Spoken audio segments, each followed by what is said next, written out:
Єврорадіо. Навіны наша справа. Вітаю. 15 жніўня адзначаецца неафіцыйнае прафесійнае свята ў археолагаў. А сёлета археалагічныя раскопкі былі багатыя на знаходкі. Гэта і унікальны крыж часоў Івана Жахлівага, які знайшлі пад Полацкам, і лыжка часоў неаліту, якой 4000 гадоў. А ў нас у студыі сёння археолаг, старэйшы навуковы супрацоўнік Інстытута гісторыі Нацыянальнай акадэміі навук Беларусі Марат Клімаў. Вітаю вас, спадарства. Я адразу нагадаю, што нас можна не толькі слухаць, але і глядзець у акаунтах нашых сацыяльных сетак, гэта Facebook, УКонтакце і Аднакласнікі. А мы сёння пагаворым вось пра раскопкі пад Полацкам. Марат, што наогул там рабіў гэты крыж, што там адбывалася? Ну, гэта гісторыя гэтых раскопак пачалася некалькі гадоў назад, калі я зацікавіўся тэмай інфлянскай або лівонскай вайны, і мы выйшлі на паселішчы, якія як бы зніклі падчас гэтай вайны. І найперш мы сталі даследаваць фартэцы, якія войскі Івана IV Жахлівага пабудавалі вакол Полацка, каб кантраляваць все камунікацыйныя шляхі. І адной з такой фартэцы і з'яўлялась фартэця Сокал, змешчаная каля былой вёскі Сакалішча. Зараз гэта Расонскі раён, 28 кіламетраў ад Полацка.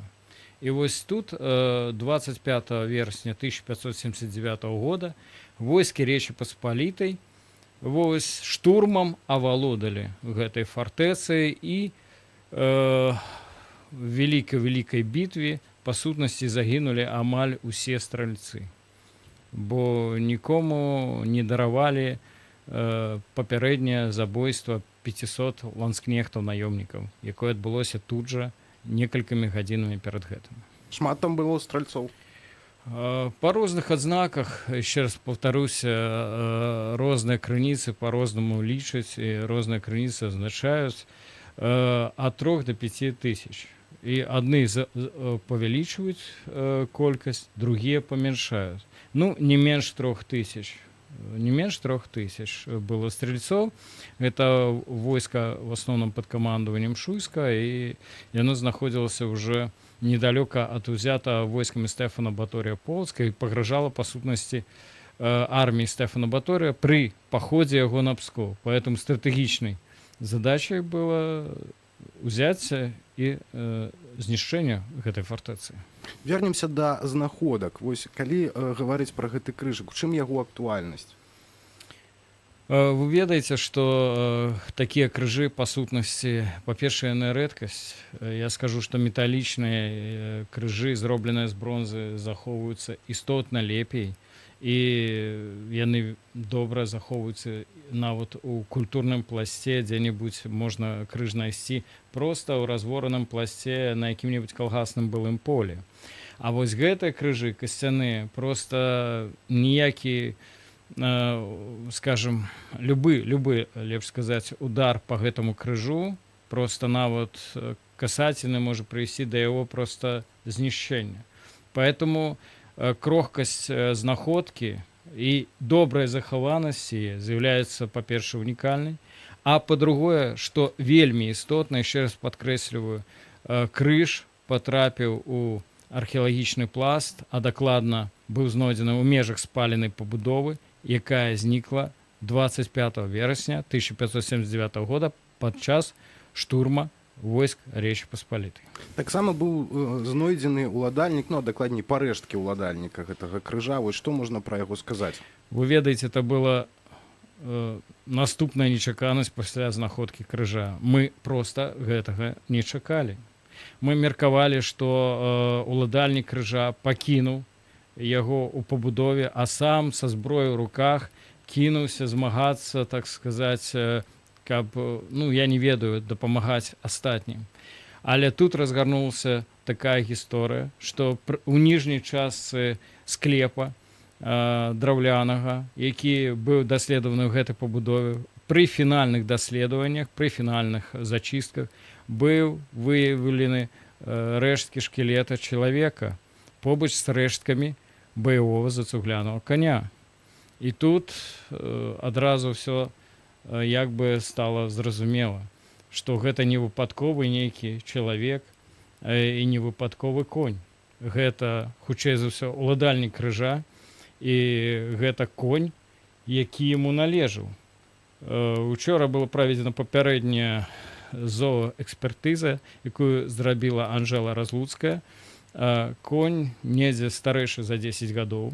Вось уладальнік, хутчэй за ўсё, крыжа, як мы мяркуем, таксама не стары чалавек, яму каля 30 гадоў, гледзячы па добрай захаванасці зубоў. Далейшая экспертыза будзе працягвацца.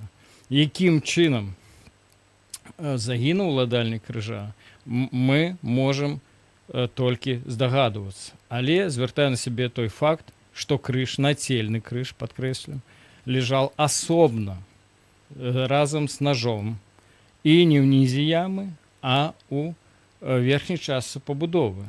А каля черепа і рэшткаў скелета ніякіх крыжыкаў не было знойдзена. Безумоўна, калі б чалавек гэты абараняўся і змагаўся, крыж як ахоўнік асобы быў бы на гэтым чалавеку. Але гэтага няма. Наадварот, крыж быў зняты і пакладзены з ножом, як бы магчыма, што гэта сімвалізавала, што хоць нож уратуе як бы ад паругання, магчыма, нейкую такую реліквію. А сам-то ён быў без крыжа, і мы ведаем, што гэта умоўна сімвалізавала самазабойство. Ці можна вось змадуляваць, што адбывалася там пад Расонамі на фартэцы Сокала вось 25 верасня 1579 года? Вы ведаеце, не трэба шмат фантазіі, таму што ў Гейденштейна в запісках о Маскоўскай вайне і ў іншых сведчаннях было сказано, што была жудасная різня гэтых стрельцоў. Ну, не різня ножамі. Стрельцов просто, як мы лічым і як паказваюць археалагічныя даследаванні, просто в упор расстреливали, скажем, из рушниц і іншай зброі. Все усеяно кулями і пабудовы нашпігованы кулями, просто нашпігованы. Просто іх зажалі і в упор знішчалі.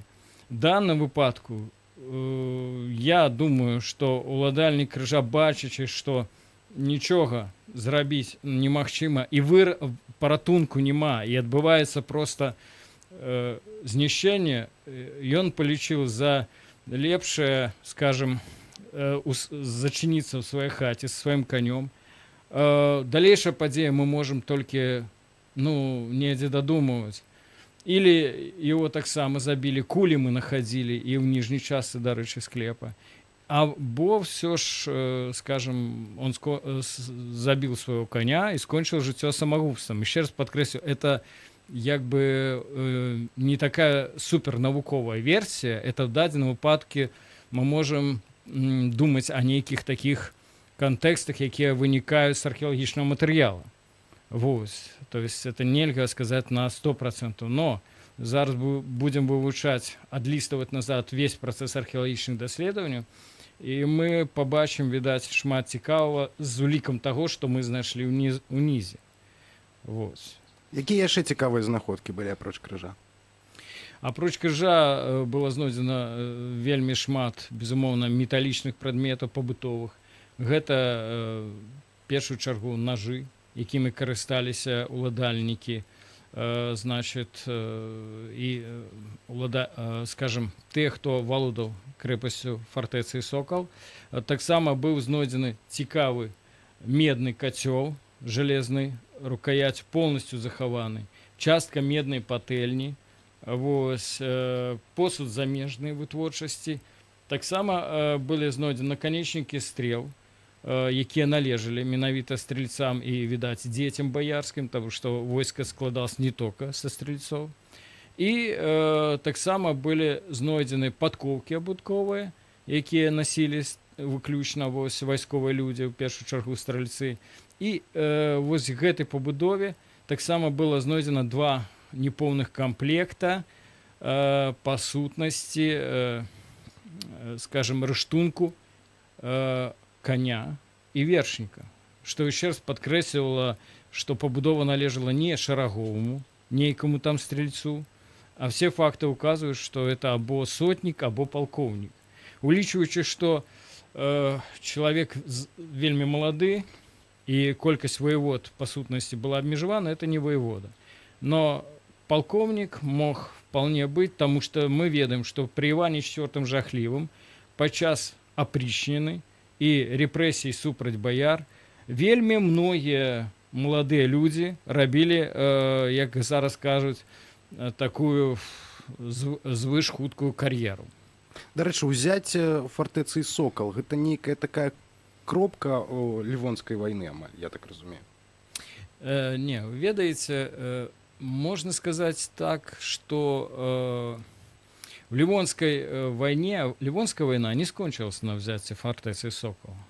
Был еще в 1581 году поход Стефана Батория на Псков, падзея 1582 года и так далее. Але мы можем сказать, что для Полаччыны пасля ўзяцця Полацка, ўзяцця фартэцы Сокал і яе знішчэння, ну, абазначала канчатковае па сутнасці прыпынення, скажем, актыўнай фазы военных дзеянняў на Полаччыне. Да, там захоўваліся яшчэ невялікія фартэцы, это, напрыклад, суша, якая здалась, так далей.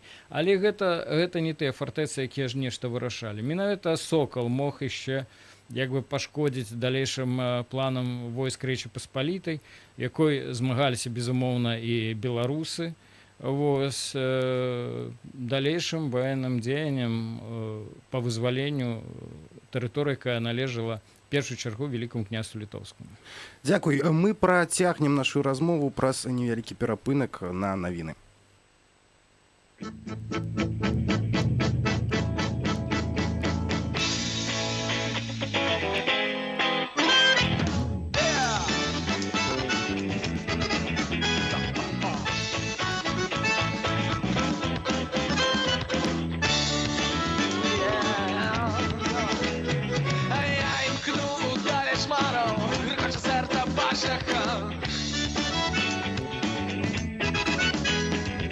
Колір леди, семафори, фарбують моральний дерев'я. Тяги їх на шпелення ліки, як би хто не застерог. Ми контрабандою провозим бігулки від усіх ворог.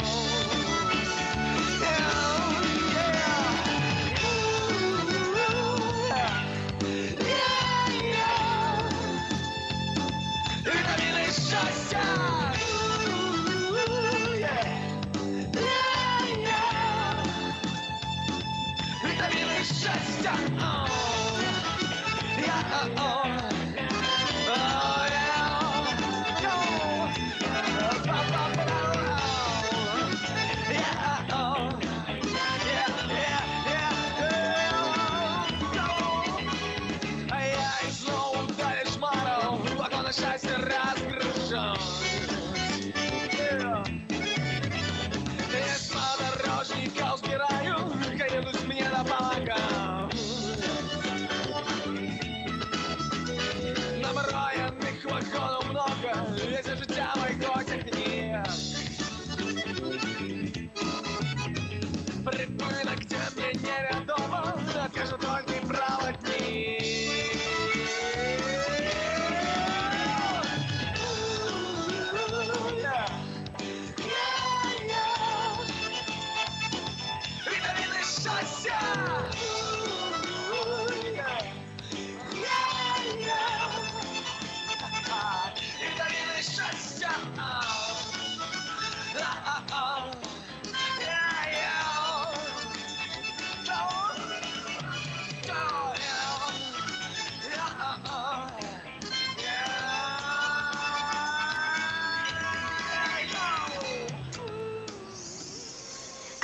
Єврорадіо. Новини – наша справа. Пры мікрафоне Роман Устінаў, каротка пра асноўныя падзеі. Учора ўвечары ў Мінску затрымалі расійскага псіхолага і матывацыйнага трэнера Михаіла Козлова. Гэта адбылося наўпрост падчас трэнінгу, на якім было 35 чалавек, распавядае удзельнік падзеяў. Ворвались люди в масках, один был с топором, положили всех на пол, Михаилу надели на руки наручники, точнее потребовали отдать все телефоны в очень грубой форме. Кричали, даже некоторым женщинам стало плохо. Была еще одна беременная женщина, которую вызывали скорую. Распавёў удзельнік падзеяў. Вядома, што Казлова затрымалі міліцыянты з упраўлення па наркакантролі і супрадзеянні гандлю людзьмі. Як стала вядома Еўрарадыё, расійскага псіхолага падазраюць у махлярстве. Міліцыя праводзіць праверку. Былое тралейбуснае дэпо ў Мінску па вуліцы Машэрава прадаюць за $2 мільёны.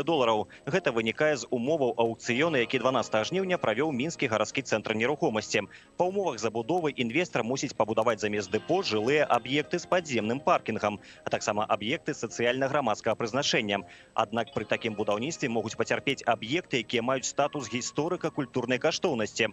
Пра гэта Еўрарадыё паведаміў коаардынатар кампаніі «Генплан для мінчан» Дзяніс Кобрусеў. Вздовж проспекта есть и другие там будинки, которые с улицы там Червоной есть и имеют статус историко-культурной каштоўнасці. На их так само было бы неблаго иметь всю документацию по ахове. Распавёў Дзяніс Кобрусеў. Па умовах аўкцыёна інвестар мусіць унесці задатак у $400 000. Працы па дэмантажы і зносе канструкцыі былога дэпо абыдуцца яму яшчэ ў $7 мільёнаў. Роман Устінаў, служба інфармацыі Еўрарадыё.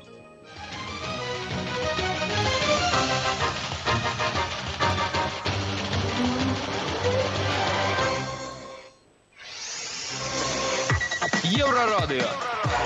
Навіны наша справа. А мы працягваем абмяркоўваць археалогію нашай студыі. Нагадаю, за прамой трансляцыяй можна сачыць у аккаунтах нашых сацыяльных сетак. І сёння ў нас у студыі археолог, старэйшы навуковы супрацоўнік Інстытута гісторыі Акадэміі навук Беларусі Марат Клімаў. Пагаворым крыху пра археалогію агулам. Вось якім чынам наогул можна вызначыць месца, дзе капаць? Ну, справа в тым, што ў нас археолагі займаюцца рознай тэматыкай ад верхняга палеаліта, гэта, умоўна кажучы, 40 тысяч лет таму назад, да 19-20 стагоддзя. І нават дапамагаюць, даследуюць, вывучаюць нават вайсковыя могілкі 20 стагоддзя. Па гэтаму у кожна свая тэма. У дадзеным выпадку як бы тэма, якую я даследую, тэма па сутнасці паселішчаў Полацкаў падвінні і як бы былі паселішчы, якія існавалі 100 гадоў, 200, 300. А вось гэта паселішчы так называемыя часовыя, фартэцы. І іх матэрыяльную культуру таксама трэба вывучаць. І вось вызначаецца месца, дзе маглі яны знаходзяцца, ідзе лакалізацыя, і ўжо ў межах вось гэтай фартэцы як бы вызначаецца месца найбольш цікавае для вывучэння. Безумоўна, найбольш цікавае для археолагаў гэта смеццевыя ямы, якія знаходзілись каля пабудоў, поэтому мы шукаем пабудовы на першую чаргу.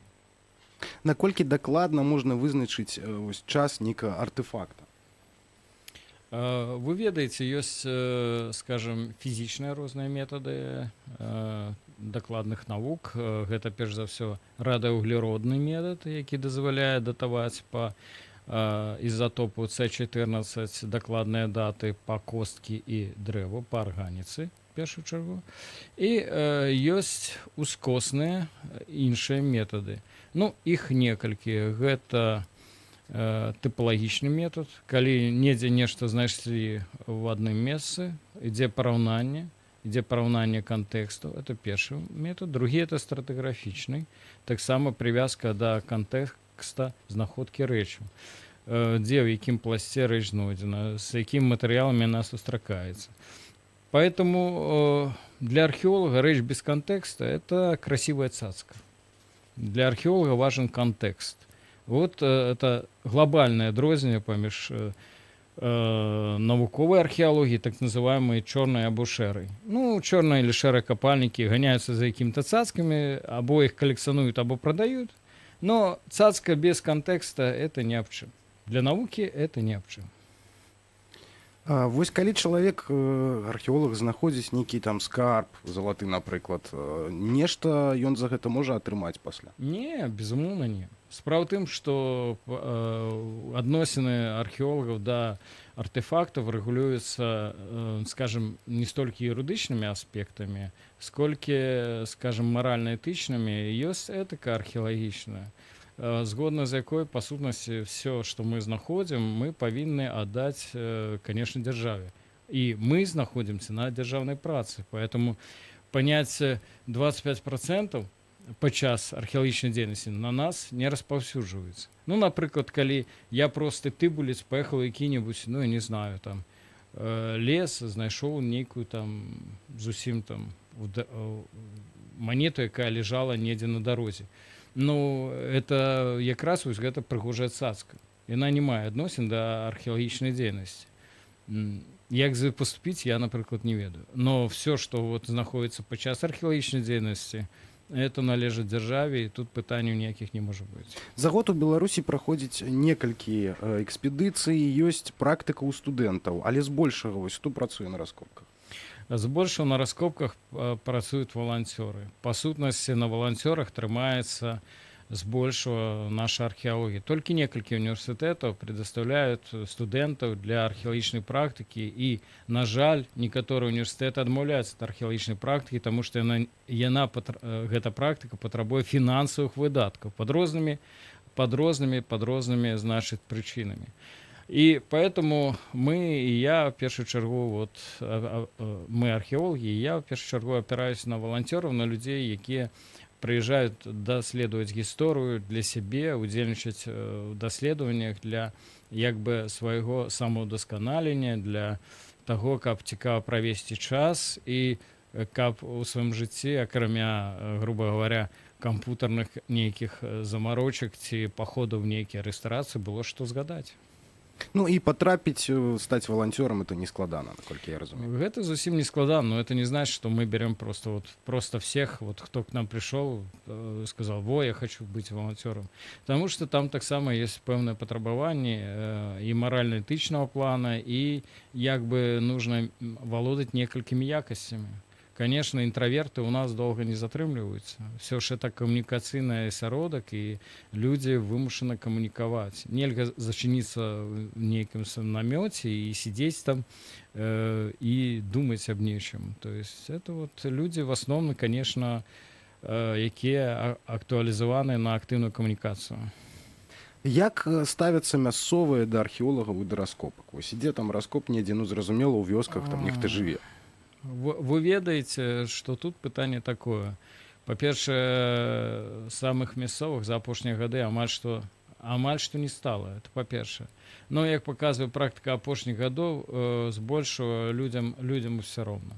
То есть вот яны жывуць побач суседняй вёсцы, но чтоб з вёскі хтосьці прыйшоў, грубо кажучы, паглядзець, як працуюць археолагі, што яны вывучаюць вот спадчыну, Такого мы не назираем. Вот пройти 25 раз побач и не зайсці нават на раскоп.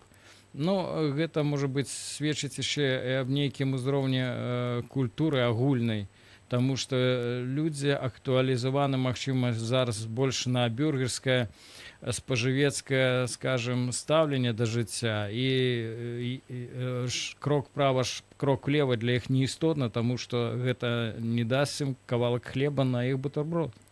Нечым адрозніваюцца раскопкі археалагічныя ў нас, у Беларусі, і ў Еўропе, ў ЗША? Ну, Злучаныя Штаты мы браць не будзем, таму што там асобы выпадак. У іх, па сутнасці, ну, умоўна кажучы, в нашым паніманні нармальнай археалогіі ў іх няма. Індзейскія стаянкі, па сутнасці, амаль што без артефактаў, а копают поэтому свалки 60-х, 70-х и лічаць это вышэйшым дасягненнем, або ездят по іншых краінах. Мы павінны параўноўваць з Заходняй Европой. Я скажу, что, конечно, в этом плане мы вельмі отстаем, и это объективное отставание. Перш за все, оно связано не столькі з кваліфікацыяй спецыялістаў, я адразу заважу, а з тым, што вы ведаеце, з забеспячэннем археалагічнай дзейнасці. В Заходней Европе все артефакты проходят праз лаборатории, праз вузких специалистов. і працуе цэлая каманда. У нас, на жаль, няма лабараторій, няма вузкіх спецыялістаў, якія займаюцца, амаль што няма асобнымі артефактамі. Поэтому у нас і кожны археолог, і, як кажуць, і жнец, і на дуде ігрец. І вымушаны валодаць шмат такімі ведамі, каб прааналізаваць матэрыялы і каб іх захаваць. Атрымаць дазвол на раскопкі гэта складана. Да, гэта вельмі складана, тым больш, што зараз па новай працэдуры дазвол на археалагічныя працы падпісвае сам старшыня прэзідыума Нацыянальнай акадэміі навук. І проста так, вось, скажам, нават для уже археолагаў такіх, як я, якія працуюць каля 25 гадоў полі, я не иду в приемную и кажу, о, дайте мне там лист. Есть целая процедура, менавіта юридичная и процедура паперовая, якая гэта вымагае. Поэтому атрымаць вельмі складана. Вось. Поэтому в Беларуси реально по дазволах археалагічных працуе не больш 45 чалавек. Вось што найбольш небяспечнае для артефактаў, якія пакуль не раскапалі, раскопкі пакуль не вяліся, можа быць там распашкаць і чарнакопы, што найбольш шкодзіць? Ну, ведаеце, раней, конечно, было разворванне, связанное з тым, што вельмі шмат угнаення вносілася ў глебу, і, конечно, частка артефактаў, это бронза, медзь, ну і падвяргаліся, так сказать, уздзеянню гэтых угнаенняў, але гэта вот уздзеянне угнаення было адным з аргументаў якраз чорных капальнікаў по тым, што если мы не достанем что-то, то яно знікне назаўсёды. Ну так знікае. Мы не бачым гэтых артефактаў. Это не брытанскі закон, дзе все, што дастаў, покажи науки, инакше ты сядешь там, заплатишь бешеные штрафы. Вот этого нема, разумеется. И пакуль гэта нема, вельмі складана меркаваць аб, скажем, супрацы с такими вот людьми. Поэтому я скажу, что в большей степени, конечно, артефактам погрожает дзейнасць чорных капальнікаў, тым больш, что каски про 20 сантиметров, якія берутся сверху в разворном пласте, это только застаются касками. Есть нормалевые, да, адносна нормалевые люди, ну, назовем их так называемые шэрархео, якія, ну, умоўна кажучы, неяк все ж нейкі кантэкст соблюдают, не імкнуцца там рабаваць археалагічныя помнікі вядомыя ў усялякім разе і не копают рабаўніцкіх ям глубиней до 1,5 метра, с чем мы сутыкались. Ну, таких людей одинки. Большасць это, ведаеце, это просто зараз популярная такая тема, что люди берут металлюшники, все, и пошли скарбы шукать. И, разумеете, вот эта вот масса, которая 90%, як я лечу, эта масса просто актуализована на сдобычу всего или продажу всего, копание всего. То есть вы видите, что упрыгожені з былых курганов продаются как бронзовый лом. То есть им фиолетово. Им фиолетово, что они робят. То есть еще раз подкреслю, 10%, да, реально, ну, мают как бы царя в голове, имкнуться не порушать законы, но 90% это темная масса, при этом металлюшники зараз не только в городах малых, средних, в вёсках популярны стали, среди местных там всех, кому не лень. А эти люди высокой культурой и не адрозніваюцца, і все роўна. Ці ёсць нейкі такі артефакт, які мог бы стаць такой вельмі гучнай сенсацыяй для Беларусі, які там шмат людзей яго шукае, скажем? Не, ну это все вядомыя ці казкі, конечно, ведаеце пра гэту карэту Наполеона, при этом палова, як бы ёсць две партыі, якія падзялілись паміж сабой. Одна партыя кажа, што это все міф, а другая партия кажа, что не, гэта все реальность, недзе гэтыя скарбы ёсць. Ведаеце, на мой пункт гледжання, ну, такі суб'ектыўны, я глыбока не вывучаў гэта пытанне для того, чтобы, ну, не шукаць карэту Наполеона, хотя в каждой третьей вёсцы про эту карету на полночи Беларуси все распавядают и кажут, еще покажут место, где она закопана или утоплена. Дык вось, я хотел бы сказать, что ну, вот, на мой вот пункт гледжання, калі вот эти вот карета в душках, награбленная Наполеоном, была вывезена куда-нибудь в Францию ці в Заходнюю Европу, мы бы бачили Ну, как бы сказать, в мясцовых музеях и коллекциях просто великую колькасць усходне славянскіх, першую чаргу, розных абразаў, розных рэчаў. Ну, мы это аб'ектыўна не назіраем. І вот тут узнікае пытанне. Ну, я кажу, просто пытанне, не кажу, ёсць ці няма. Зразумела. Дзякую вялікі. Нагадаем, сёння ў дзень археолага мы абмяркоўвалі сёлетнія раскопкі разам з Маратам Клімавым, старэйшым навуковым супрацоўнікам Інстытута гісторыі Нацыянальнай акадэміі навук Беларусі. Дзякуй за эфір і дзякуй усім удзельнікам раскопак, асабліва валанцёрам. Скрозь мяне праходзяць дні, халодныя, доўгія.